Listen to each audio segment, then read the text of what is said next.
बिस्मिल्लाहिर्रहमानिर्रहीम।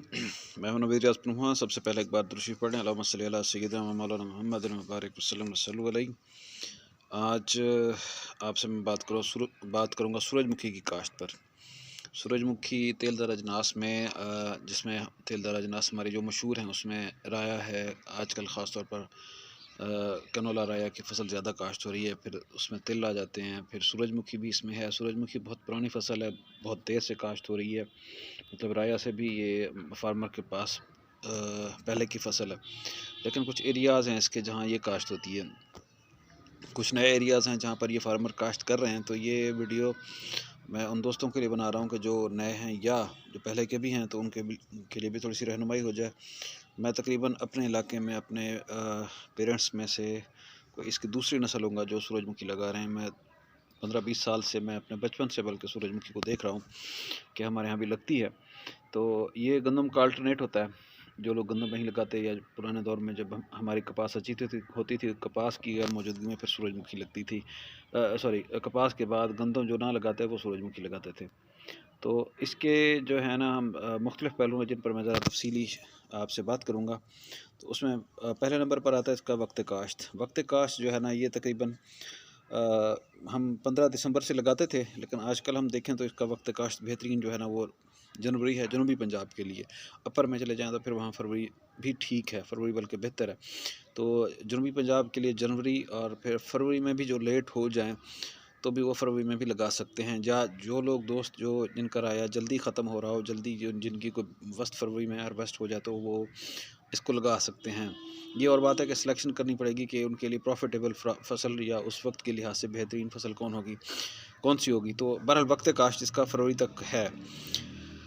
और तरीक़ा काश्त इसका जनाब है कि टिपिकली हम लोग करते थे, जो अक्सर लोग काश्त करते हैं, वो छठा ज़मीन तैयार रौनी करके, ज़मीन तैयार करके इसको अच्छी तरह, ज़मीन की तैयारी बहुत अच्छी होनी चाहिए, बारीक तैयार हो, क्योंकि इसके बीज जो है ना वो नैरो लीव्स में नहीं आती, ये ब्रॉड लीफ फैमिली में आती है, चौड़े पत्ते होते हैं। तो इसके लिए ज़मीन की तैयारी अच्छी हो, रोटोवेट करके इसको छटा कर दें। तो छट्टा जो है ना वो ये भी कोशिश करें कि गहराई पर बीज ना जाए।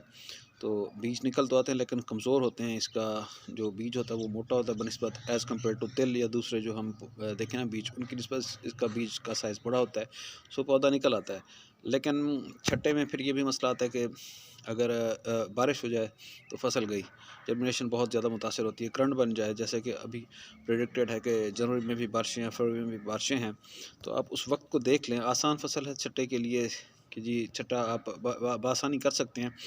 तो दूसरा तरीका है जी, आप इसको ड्रिल कर सकते हैं। ड्रिल में बीज क्योंकि महंगे हैं, और छट्टे में भी ये है कि शरा बीज जो है ना वो छट्टे में ज़्यादा रखनी पड़ती है। 2 किलो से आपके पौधे पूरे नहीं होते।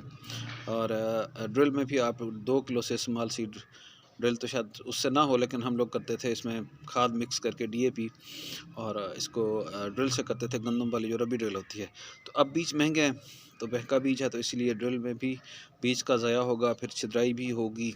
तो ये फिर जो है ना वो शरा बीज अगर वही रखेंगे तो साफ ज़ाहिर है फिर आपको थोड़ा सा प्रॉब्लम होगा, छिद्राई भी करनी पड़ेगी। कहीं कहीं 2 किलो में, फिर ये मेरे हिसाब से ड्रिल में 2.25 किलो 2.5 किलो बीज होना चाहिए, तब जाके जो इसकी 7 इंच और जो 2 फीट इसकी लाइन टू लाइन है, तब जाके इसके पौधे 7 से 9 इंच में तब जाके पौधे पूरे होंगे। शायद 2 किलो में आपको मतलबा जो है ना वो कहीं थोड़े से पौधे कम पड़ सकते हैं, ड्रिल ऊंची नीची हो जाए। तो तीसरा तरीका है जो बेड स्विंग है। बेड स्विंग में ये होता है कि आप मकई वालों की तरह मशरक़ मगरब में इसकी खेलें निकाल कर, और जनूब वाली साइड पर इसको 7 से 9 इंच पर जो है ना वो आप चौका लगा सकते हैं। तो इससे जर्मिनेशन जल्दी हो जाती है, बारिश के असरात से भी बच सकते हैं। इसी में ही तीसरा तरीके में जो दूसरा है ऑप्शन के जी, आप शुमाल जनूब में बेड निकाल लें कॉटन प्लांटर से, उसके दोनों तरफ आप बीज लगा दें, तो फिर जो है ना वो भी जर्मिनेशन हो जाती है, ठीक जर्मिनेशन हो जाती है। लेकिन मैंने देखा था हमारे फार्मर्स ने ये किया था कि उसी कॉटन बेड को उन्होंने मशरक़ मगरब में कर दिया, तो वो उगाव में बहुत ज़्यादा फ़र्क आया। हत्ता कि जब फसल 1-1.5 फीट की थी, तो एक लाइन जो उन्होंने कॉटन प्लांटर वाले बेड पर मशरक़ मगरब के रुख में एक शुमालन और एक जनूबन, जो जनूबी लाइन थी उसका तकरीबन अगर 2 फुट थी, तो वो जो शुमाली लाइन थी वो तकरीबन 6 इंच पर थी। तो आखिर में जाके फसल का जो था ना, प्लांट पॉपुलेशन भी पूरी ना हुई, फसल पर असर पड़ा अच्छा खासा। तो ये जहन में रखिएगा कि आपने अगर लगाना है तो इसके लिए वो मकई वाला खेल ठीक है, या अगर आपने लगाना तो फिर शुमाल जनूब में कर लें। ये इसका तरीक़ा काश्त हो गया। मेरी नज़र में बेहतर तरीका यही है कि बेड पर हो। तो फिर आ जाते हैं जनाब अक़साम। अक़साम में इसकी अर्मनी है, इसकी अगवारा 4 है, मशहूर अक़साम में हाइसन 33 है। हाइसन 33 जो है ना, वो हम काफ़ी अरसे से लगा रहे थे, लेकिन उसकी प्रॉब्लम्स ये हैं, उसका कद ज़्यादा है, उसमें कुछ हेड रॉट और रूट रॉट वगैरह भी कुछ बीमारियां आ जाती हैं, लेकिन लंबे कद की वजह से इलाजिंग का ख़तरा इसमें ज़्यादा होता है। फिर इसमें आपको अपना इसमें कुछ और मसाइल जैसे कि वैसे इसकी यील्ड भी एज़ कम्पेयर टू दूसरी अक़साम जो नई अक़साम आई हुई हैं, नई अक़साम में बेहतर जो मैंने सुना है, जो फार्मर्स में या जो हमने लगाई हुई है, वो आर्मनी है। अगवारा 4 भी नई है, लेकिन अगवारा 4 पर मैंने 2 साल पहले जो लगाई थी, उसमें वायरस का जो हमने पहली दफ़ा देखा था। हमारे पास oil seed, being a member of the board, research board oil seed, तो हाफिज़ साद साहब ने मेरे पास 2 साल एक ट्रायल लगवाया था। जो 2 साल 3 साल पहले वाला और 2 साल पहले वाला, 2 साल पहले वाले में जो मेरे पास ट्रायल था, उसमें इसमें जो था ना, वो वायरस का इशू आ गया। और मैंने फिर अपने एरिया अलीपुर के जो फार्मर्स थे मुख्तलिफ, वहाँ विज़िट किया, तो अगवारा 4 का पता चला कि उसको वायरस का हमला वाकई हुआ है, एज़ कम्पेयर टू दूसरी वैराइटीज़ उसमें ज़्यादा था। सो इससे अगवारा 4 से अवॉइड करें और आप मेरी नज़र में आर्मनी लगा लें। फिर आ जाती हैं खादें। इसकी जो है जो बेहतरीन खाद है, वो एक DAP है बवक्त काश्त, एक यूरिया 25 से 30 दिन बाद, उगाओ के 25 से 30 दिन बाद एक यूरिया दे दें आप इसको, या 2 गवारा दे दें आप इसको, जब वो दाना बनने का या फूल निकले उस वक्त ये इसकी बेहतरीन खाद है। और फिर फूल बनने या दाना बनने के मरहले के दौरान जो खाद डाली जाए, उसमें सल्फ़र भी डाल दें 4 किलो, तो वो सफिशेंट होगी। इलाके इसके आते हैं जनाब, ये हमारा मुज़फ़्फ़रगढ़ है, मुल्तान आ जाता है, मुल्तान में लोधरा, मुल्तान और जलालपुर के ये एरियाज़ जो है ना, लोधरा में भी और मुल्तान में भी, मतलब ये शुजाबाद और इस लाइन में ये काफ़ी ज़्यादा काश्त होती है। यहाँ के फार्मर्स अभी भी मेरे इलाके में लोगों ने धड़ाधड़ बीज लिया और कमाद के बाद इसको लगा रहे हैं। तो वैसे स्पेसिफिक नहीं है इलाके के, इन्हीं इलाके में होती है, लेकिन ये यहाँ पर ट्रेंड ज़्यादा है लगाने का। वैसे ये हो जाती है, ज़मीन सिर्फ इसकी ये ना हो कि बहुत ज़्यादा लाठी ना हो, मेरा ज़मीन हो, तो बहुत अच्छे तरीके से हो जाती है, फसल बेहतरीन हो जाती है। हत्ता कि अपर पंजाब में भी लगती है, सिंध में भी बहुत ज़्यादा लगती है। लेकिन सिर्फ ये मुल्तान का इसीलिए यहाँ पर हमेशा चलती है कि यहाँ पर सॉल्वेंट प्लांट है, इंडस्ट्री है, परचेज़र है, तो यहाँ आसानी से सेल भी हो जाती है। तो इसी वजह से शायद इसी की जो बेल्ट है, इसी में ज़्यादा चल रही है।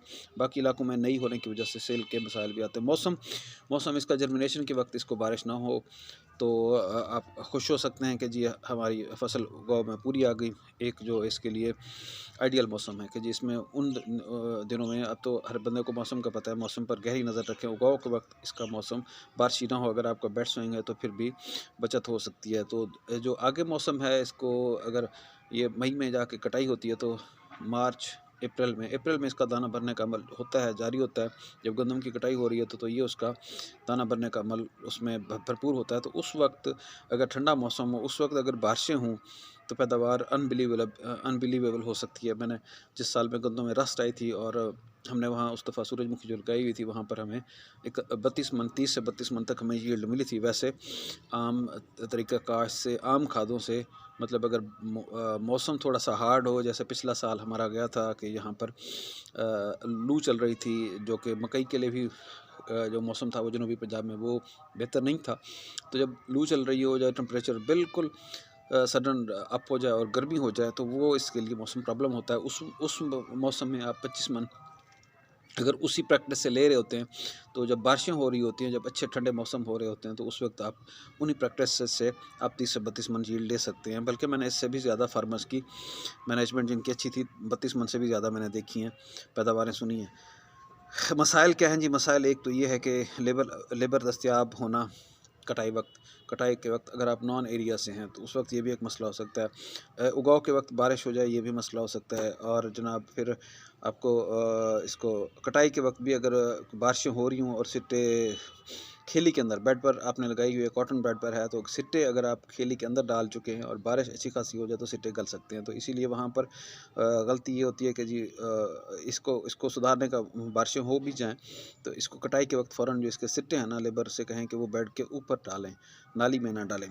तो ये उस वक्त भी बारिश प्रॉब्लम कर सकती है, सिट्टे गल सकते हैं, नमी आ गई तो वो मसला होता है। तो बाकी जनाब दूसरे जो है लेबर के मसाइल को कवर करना चाहिए। इसकी जो है ना वो मौसम पर इसका सिर्फ उगाव के वक्त और जो आखिरी महीना होता है अप्रैल का, उस वक्त ये इसके वर्स्ट मौसम में प्रॉब्लम आ सकते हैं। तो वक्त बर्दाश्त जो है ना, जैसे मैंने बता दिया, ये इसका मई का होता है। मई के पहले हफ्ता 10 दिन में ये तकरीबन आ जाती है कटाई हो के।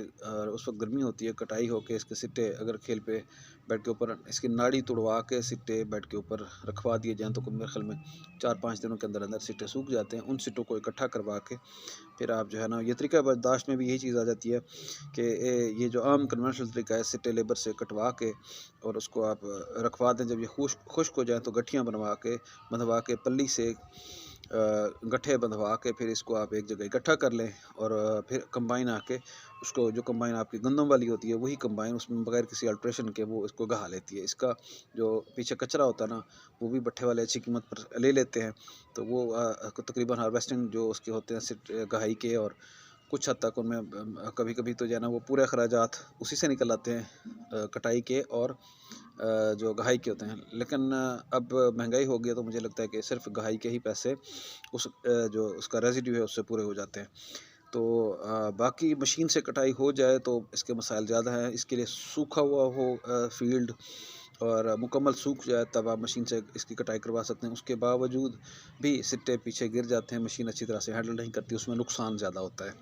तो इसको बर्दाश्त का वक्त जो होता है ना वो यही हो कि सिट्टे जब पुष्ट से पीले हो जाएँ उस वक्त फ़ौरन आपके पास लेबर हो, फ़ौरन इसको सूखने ना दें। तने सूख गए, सिट्टे सूख गए तो फिर ये आपके लिए वो जो है ना वो जैसे जानवर को धार लगाए छुरी को ज़िबा करना मुश्किल होता है, तो ये भी सूरजमुखी जब सूख जाए तो समझ लें कि आप बग़ैर धार लगी छुरी से जानवर ज़िबा कर रहे हैं तो आप फंस जाएंगे।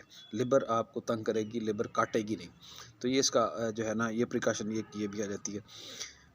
बाकी इसके अलावा और कोई है नहीं, लेबर से ही इसकी बर्दाश्त जो है ना वो बेहतर तरीका है। बाकी अगर आप कंबाइन से हार्वेस्ट इसको गहाई नहीं करवाते तो थ्रेशर भी होती हैं जो कि सिट्टे इकट्ठे करवा के आप इसको थ्रेशर से भी गहाई कर लेते हैं। पैदावार इसकी जैसे मैंने बताया कि इस पैदावार आप इसको जो है ना 25 मन नॉर्मल फार्मर इसको पैदावार लिख सकता है कि जी इतनी आ सकती है। अच्छी खाद, अच्छे तरीके काश्त, पूरे पौधे से आप 30 मन पैदावार ले सकते हैं। कीमत आजकल बल्कि जो कैनोला की कीमत होती है, कैनोला या राया की कीमत होती है, वही सूरजमुखी की अक्सर कीमत चल रही होती है। तो इस वक्त भी मेरे ख्याल में इसकी कोई 6500 से 7000 रुपये तक कीमत है। तो जो सूरजमुखी की मतलब आप देख लें कि जहाँ पर कैनोला एंड हुआ है तो वहाँ से आपकी सूरजमुखी की कीमत शुरू होती है। तो इसमें अगर 25 मन हो और ऊपर से आमद जो है ना, आप ज़रब लगा लें कि 25 मन यील्ड हो, 30 मन यील्ड हो, एक सेट ये बन जाता है। कीमत भी आप 6000 से 7000 के दरमियान 3 सेट वो भी बना लें तो आपको इसकी आमद का पता चल जाएगा। अखराजात मैंने बता दिए हैं, पानी ये 3 से 4 लेती है। तो अखराजात बाकी आप इसके गिन लें। हाँ, बीज का ख़र्चा बहुत ज़्यादा है क्योंकि बीज आजकल मार्केट में शार्ट है और इसकी जो 9000 से बीज की बुकिंग शुरू हुई थी वो आजकल तकरीबन ये 15-16 हज़ार पर भी मार्केट में नहीं मिल रहा। तो इसके पैसे आप बीज के, फर्टिलाइज़र DAP, 2 यूरिया, सल्फ़र, 3 पानी, ये इसके मेजर अखराजात हैं। कटाई गहाई के भी बीच में कटाई के कर लें एटलीस्ट, तो आपको अंदाज़ा हो जाएगा कि आपको कितना एक बचत हो सकती है। अल्लाह आपके रिस्क में खैर बरकत अता फरमाए। Thank you so much. अल्लाह हाफ़िज़।